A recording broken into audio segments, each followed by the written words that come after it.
మదనపల్లి పట్టణం కదిరి రోడ్డు వీరబ్రహ్మస్వామి ఆలయం ఎదురుగా ఉన్న ఏఎం కంప్యూటర్స్లో అగ్ని ప్రమాదం చోటు చేసుకుంది.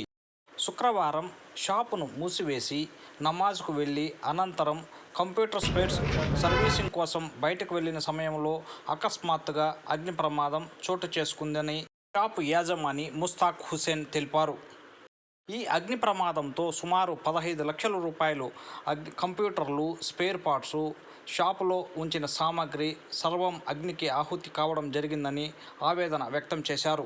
బ్యాంకు రుణాలు తీసుకొని ఫైనాన్స్ సంస్థల ద్వారా తీసుకున్న అప్పులతో గత 13 సంవత్సరాలుగా మదనపల్లిలో షాపు నిర్వహిస్తున్నామని ఆయన చెప్పారు.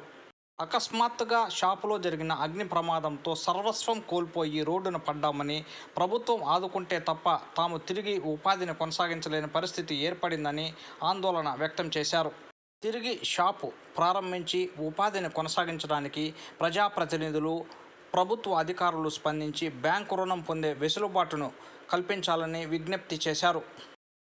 షాపు ద్వారా తాను ఉపాధి పొందుతూ మరొకరికి ఉపాధిని కల్పిస్తూ జీవనం సాగిస్తున్న తనకు ప్రభుత్వం ఆదుకోవాలని విజ్ఞప్తి చేశారు.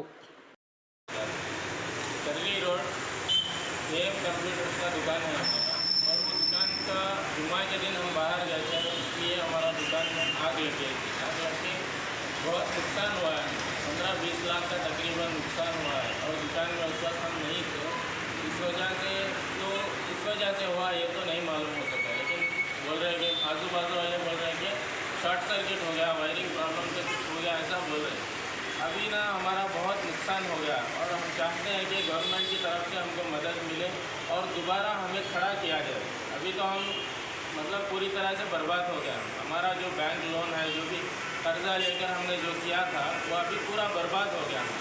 हम चाहते हैं कि हमको गवर्नमेंट की तरफ से, हुकूमत की तरफ से हमारी कोई मदद की जाए, दोबारा हम ऊपर आ सकें। अभी तो समझो कि हम पूरा बर्बाद हो गया, अभी कैसे कर सकते हैं? गवर्नमेंट की तरफ से मदद चाहते हैं। और दुकान के ओनर है मुस्ताक हुसैन, और मैं उनके साथ में काम